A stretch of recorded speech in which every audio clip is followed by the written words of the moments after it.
بسم اللہ الرحمن الرحیم۔ السلام علیکم ورحمۃ اللہ وبرکاتہ۔ نہیں ڈاکٹر صاحب، ایسے کیسے ہو سکتا ہے؟ ہماری بیٹی نے تو کبھی آسمان تک نہیں دیکھا، آپ یہ کیا کہہ رہی ہیں؟ اس کا تو چہرہ کبھی سورج نے بھی نہیں دیکھا، کجا اتنی بڑی بات؟ مسز انوار نے تیز سانسوں اور اونچی آواز میں غصے سے کہا۔ ڈاکٹر مومنہ نے گہری سانس لی اور آواز باختہ انوار اور ان کی بیاہی بیٹی نازیہ کو سمجھانے کے لیے موزوں الفاظ جوڑنے لگیں۔ دیکھیں بیگم انوار، آپ بالکل ٹھیک کہہ رہی ہیں، ایسا ہی ہوگا جیسا آپ کہہ رہی ہیں۔ مجھے اس میں کوئی شک نہیں ہے کہ آپ کی چھوٹی بیٹی پردہ دار ہے اور آفتاب اور مہتاب تک سے پردہ کرتی ہے، لیکن میرا مسئلہ یہ ہے کہ مجھے آپ کو حقیقت سے آگاہی دینی ہے۔ ڈاکٹر مومنہ خود بھی سمجھ رہی تھیں کہ یہ کس قدر ناقابل یقین صورتحال ہے، خصوصاً اتنی وزادار خاندانی لوگوں کے لیے تو کسی کی بھی ایسی ویسی بات سننا موت ہے۔ چاہ جائے کہ بات بھی اپنی پردے کی پابند بیٹی کے لیے ہو۔ ڈاکٹر مومنہ نے الٹرا ساؤنڈ اور یورین کی رپورٹ پریشان حال میں ماں کے سامنے رکھ دی۔ اب اس مسئلے کی تشخیص میں کوئی کلام نہ تھا۔ 15 سالہ بیٹی ساتھ ہی معائنہ والے کمرے میں بیٹھی انگلی مروڑ رہی تھی اور بے آواز ہو رہی تھی۔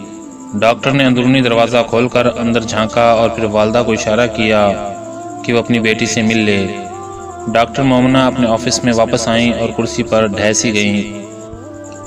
افسوس اور رنج، پریشان حال والدہ کے لیے ہمدردی اور کیا ہوگا کہ تجسس آمیز الجھن لیے وہ اپنی کرسی کی پشت سے سر ٹکائے ہولے ہولے کرسی جھلائی گئیں۔ پیروں کی خفیف سی حرکت ان کے اندرونی اور اضطراب کا پتہ دیتی تھی۔ تھوڑی دیر گزری تو اندرونی دروازے پر دستک ہوئی۔ ڈاکٹر صاحبہ نے آنکھیں کھولی، جھولتی کرسی کو روکا اور باوقار انداز میں کہا کہ یس کم ان۔ بے آواز دروازہ کھلا، دوسرے کمرے سے ہلکی سی سسکیوں کی آواز آئی اور پھر دروازہ بند ہو گیا۔ مریضہ لڑکی کی والدہ اور بہن کمرے میں داخل ہوئیں۔ سر جھکا، شرمشار سی سہارا لے کر چلتی ماں، جو عمر رسیدہ تو نہ تھی لیکن کچھ ہی پل میں بوڑھی دکھنے لگی۔ دونوں ماں بیٹی اپنے دوپٹے اور بھی سختی سے لپیٹ لیتے تھے، جیسے نادانستگی میں وہ اپنے آپ کو غیر محفوظ سمجھ رہی ہوں اور دنیا کی نظروں سے اوجھل ہو جانا چاہتی ہوں۔ کچھ بوجھل پل خاموشی کی نظر ہوئے۔ ڈاکٹر نے ایسے بہت سے کیسز اپنی روزمرہ پریکٹس میں دیکھ رکھے تھے، پھر بھی کم عمر مریضہ کو دیکھ کر وہ بھی ابتدائی صدمے کا شکار ہوئی تھی۔ اب وہ صدمہ ہلکا ہو چکا تھا۔ ڈاکٹر کے اندر کی حساس عورت پر اس کے پروفیشنلزم نے غلبہ پا لیا تھا۔ ایک پروفیشنل کا یہ کام نہیں کہ وہ مریضوں کے ساتھ رونے دھونے لگے، بلکہ اس کا کام ان کو صدمے سے نکلنے میں مدد فراہم کرنا ہوتا ہے۔ آخر کار لڑکی کی والدہ نے حوصلہ کیا اور بھررائی ہوئی لیکن مضبوط آواز میں گویا ہوئی، ڈاکٹر صاحب، میرے شوہر اور سسر کا معاشرے میں نہایت اعلیٰ مقام ہے۔ آپ جانتی ہیں میرے سسر اکرام بیگ صاحب کو کونسلر رہے ہیں اور میرے شوہر انوار بیگ صاحب اس دفعہ پارٹی ٹکٹ پر الیکشن میں کھڑے ہو رہے ہیں۔ ہمارے خاندان کا معاشرے میں ایک مقام ہے۔ ہم سب، خصوصاً ہمارے خاندان کے مرد، یہ ذلت برداشت نہیں کر پائیں گے۔ یا تو وہ اپنے ہاتھوں اپنی اس بیٹی کا گلا دبا دیں گے یا خود اپنے آپ کو ختم کر لیں گے۔ یہ کہتے کہتے مسز انوار کا سانس پھول گیا۔ انہوں نے متلاشی نظروں سے ادھر ادھر دیکھا۔ ڈاکٹر نے ان خاموش نظروں کا مطلب سمجھ لیا۔ وہ اٹھی، روم فریج کا دروازہ کھولا، ٹھنڈے پانی کا ایک گلاس بھرا اور مسز انوار کے سامنے رکھا۔ سوالی نظروں سے مسز انوار کی بیٹی نازیہ کی طرف دیکھا، مبادا اسے بھی پیاس لگی ہو، لیکن اس نے نفی میں سر ہلا دیا۔ مسز انوار نے کانپتے ہاتھوں سے گلاس اٹھایا۔ ہاتھوں کی کپ کپاہٹ اتنی واضح تھی کہ پانی کی بلوریں گلاس میں ہلکورے کھاتا نظر آتا تھا۔ لبوں تک کے سفر میں کچھ پانی چھلکا اور بیگم انوار کا دامن آنسوؤں کے ساتھ ساتھ پانی سے بھی تر ہو گیا۔ بیگم انوار نے اپنے گلے میں اٹکے آنسوؤں کے گولے کو پانی کے 2-3 بڑے گھونٹ بھر کر نیچے اتارا اور دوبارہ سے سلسلہ تکلم جوڑا۔ میں نے سلمیٰ سے پوچھا ہے کہ یہ سب کیسے ہوا، تو تم کبھی گھر سے باہر نہیں نکلیں، سکول تک تو تمہیں میں لے کر آتی اور جاتی ہوں، پھر یہ سب کیسے ہوا؟ بیٹی نے بتایا کہ جب آپ بازار جاتی تھیں تو ساتھ والے ماموزاد بھائی آ جاتے تھے۔ آہ! مسز انوار کے آنسو بے قابو ہو کر رخساروں پر لڑکنے لگے۔ میری ماں جائی کے گھر سے میرے گھر میں نہ کب لگی۔ میں اپنی بھابھی کو کہہ کر جاتی تھی کہ میری بیٹی اکیلی ہے، پڑھ رہی ہے، ذرا خیال رکھنا، اور میری بھابھی اپنے بیٹے کو بھیج دیتی تھی کہ جاؤ اور بہن کا خیال رکھنا۔ 7 پل کے بڑے ہوئے ہیں، بلکہ بڑے ہیں بھی کیا، 15 سال کی میری بیٹی اور 17 سال کا بھانجا۔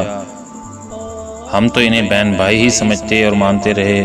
میرے بھتیجے فہد نے سلمیٰ کو چھیڑا تو اس نے مزاحمت کی۔ اس وقت مزاحمت کرنے پر فہد نے کہا کہ وہ سلمیٰ سے محبت کرتا ہے اور اس سے شادی کرنا چاہتا ہے۔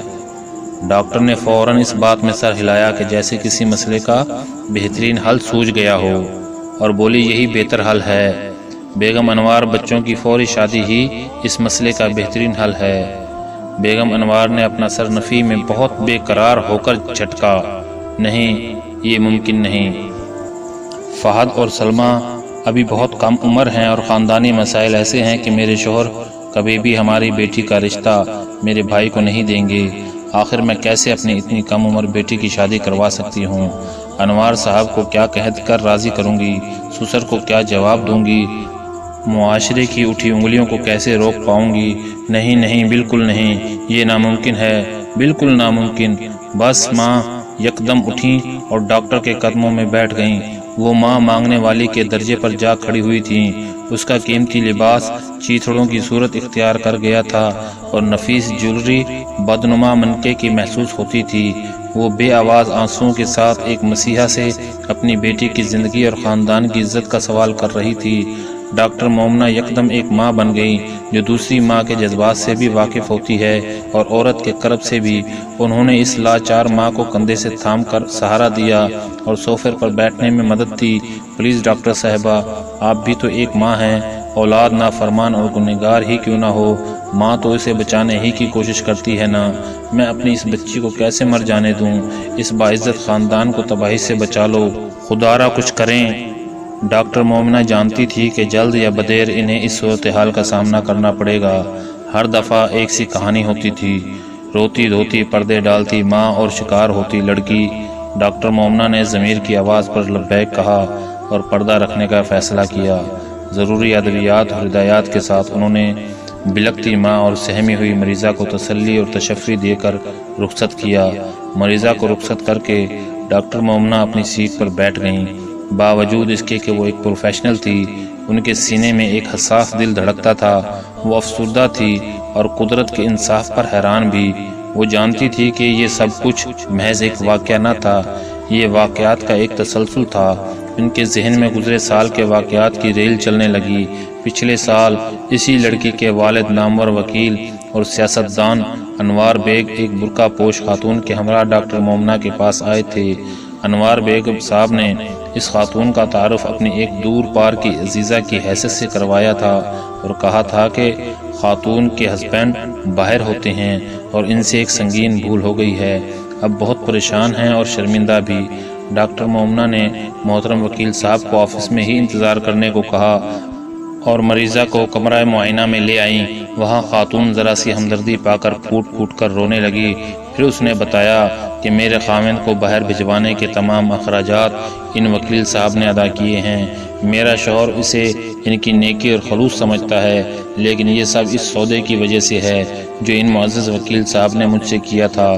میرے سامنے میرے شوہر کا ویزا تھا اور دوسری جانب بیڈ روم کا وہ دروازہ جس سے گزر کر ہی وہ ویزا میرے بچوں کے مستقبل میں روشنی لا سکتا تھا۔ میرے اندر کی ماں نے اپنے بچوں کے مستقبل کے لیے اپنا آپ قربان کیا اور وکیل صاحب کا تجویز کردہ سودا منظور کر لیا۔ اگر اب بھی کسی وقت میں وکیل صاحب کو انکار کرتی ہوں تو وہ مجھے دھمکی دیتے ہیں کہ تمہارا شوہر واپس آ جائے گا۔ ڈاکٹر مومنہ قدرت کے انصاف کو دیکھ رہی تھی۔ مقافات عمل تو یہی ہے کہ باپ کا پرانا قرض آج بیٹی چکا کر گئی تھی۔ اگر آپ کو ہماری آج کی سٹوری اچھی لگی ہے تو آپ کائنڈلی ہمارے یوٹیوب چینل کو سبسکرائب ضرور کر لیں، ویڈیو کو شیئر اور لائک بھی کیجیے گا۔ والسلام ورحمۃ اللہ وبرکاتہ۔